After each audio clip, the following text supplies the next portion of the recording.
jeja kan hin beekne haasaa safuu sardama. Otoo nyaatu jeja kan hin beekne haasaa safuu sardama.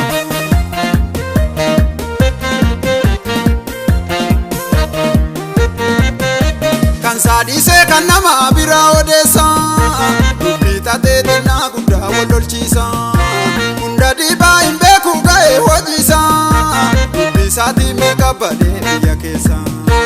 Otoo nyaatu jeja kan hin beekne haasaa safuu sardama.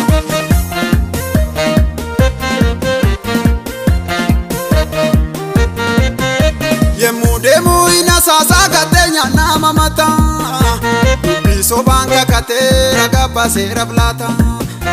Sobeet ilkaaniin kolfaa garaa saattoo nama nyaata. Jejaanoo gararraadha suma arge fakkaata. Otoo nyaatu jeja kan hin beekne haasaa safuu sardama.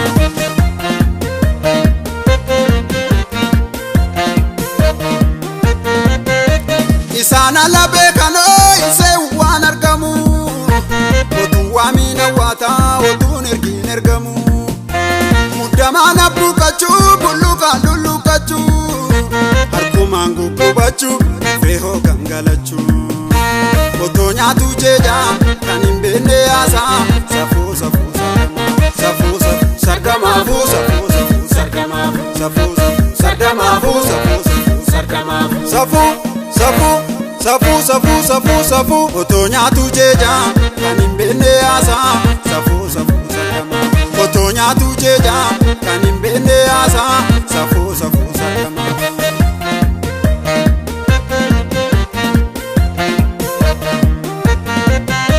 Kanaaf juun argee ganama ka'ee barreessa ofirraan deemuu karaa badii qulqulleessa.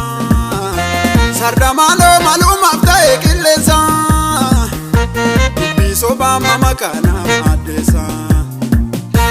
Otoo nyaatu jeja kan hin beekne haasaa safuu sardama.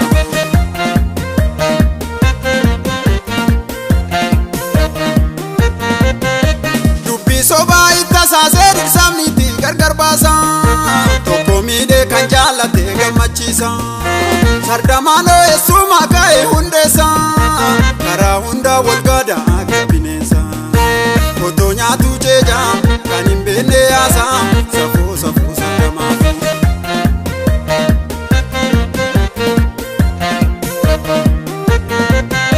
Sabab wal nyaachisa akka bineensa karra dhugaa fakkeesse kan amansiisa.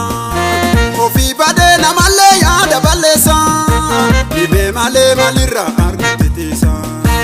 Otoo nyaatu jeja kan hin beekne haasaa safuu sardama. Safuu.